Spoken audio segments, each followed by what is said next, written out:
নমস্কাৰ প্ৰিয় দৰ্শক, মই ইন্দ্ৰাণী আপোনালোক আটাইকে পুনৰ এবাৰ মোৰ পাকঘৰত স্বাগতম জনাইছোঁ। আজি মই বনাব লৈছোঁ মুগ মচুৰৰ মিক্স দাইল।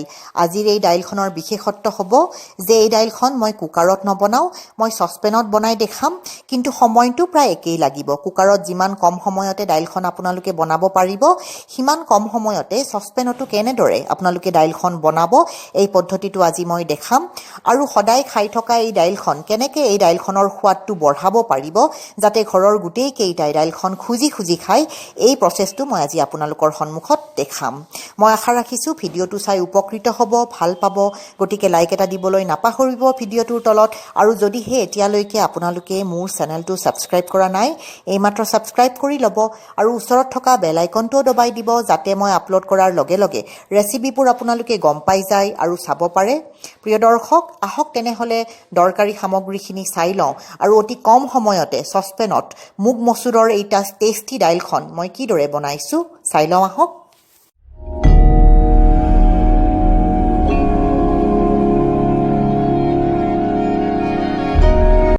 প্ৰিয় দৰ্শক, এয়া মচুৰ আৰু মুগৰ দাইল বনাবৰ কাৰণে মই সমান পৰিমাণৰ মচুৰ আৰু মুগৰ দাইল লৈ লৈছোঁ, আধা আধা বাতি। এতিয়া এইখিনি খুব ভালদৰে পৰিষ্কাৰ কৰি ধুই ল'ম। এয়া দাইলখিনি ভালদৰে ধুই ল'লোঁ। এতিয়া আধা ঘণ্টাৰ কাৰণে দাইলখিনি পৰিষ্কাৰ পানীত তিয়াই থৈ দিম। এইদৰে কৰিলে দাইলখিনি সোনকালে সিজিব, কুকাৰত বনোৱাৰ দৰকাৰ নহ'ব।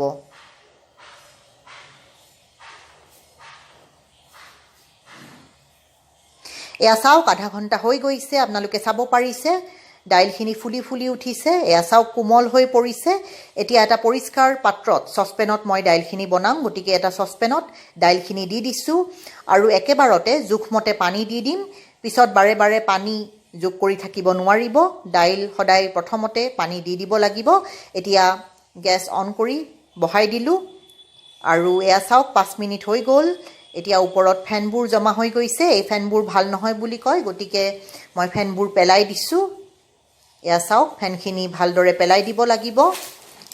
ফেন থাকিলে দাইলৰ সোৱাদ ভাল নহ'ব আৰু লগতে শৰীৰৰ কাৰণেও ভাল নহয় বুলি কয়। কুকাৰত দাইল বনালে ফেনখিনি পেলাই দিব নোৱাৰি, গতিকে পৰাপক্ষত চচপেনত দাইল বনাব, এইদৰে ফেনখিনি পেলাই দিব পাৰিব।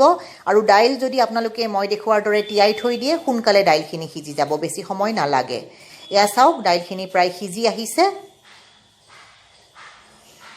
এতিয়া এইখিনি সময়তে ফেনখিনি পেলাই দিয়াৰ পিছত নিমখ আৰু হালধি যোগ কৰি ভালদৰে মিলাই দিম আৰু মিডিয়াম গেছত দাইলখিনি সিজিবলৈ থ'ম।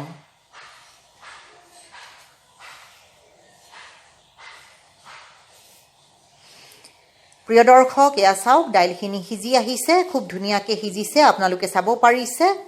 ইয়াতকৈ বেছি মই দাইলখন নিসিজাওঁ, কাৰণ বেছি সিজিলে এটা আঠালেটীয়া ভাৱ হৈ যায়, ভাল নালাগে খাই। এইটো একদম পাৰফেক্ট কনচিষ্টেঞ্চি হৈছে।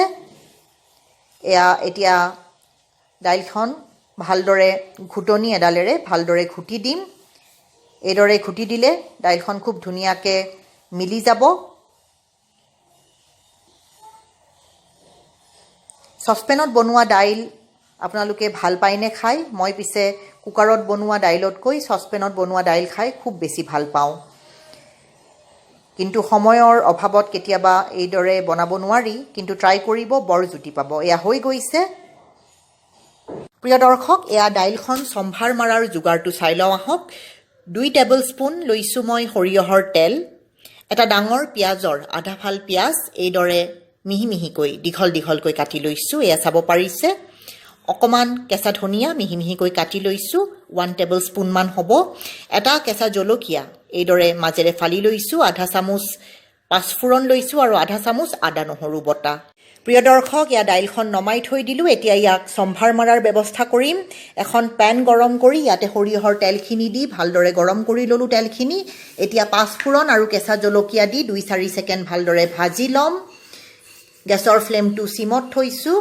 এতিয়া ইয়াতে আদা নহৰু বটাখিনি দি ভালদৰে মিলাই দিম আৰু 2-4 ছেকেণ্ড ভাজি ল'ম।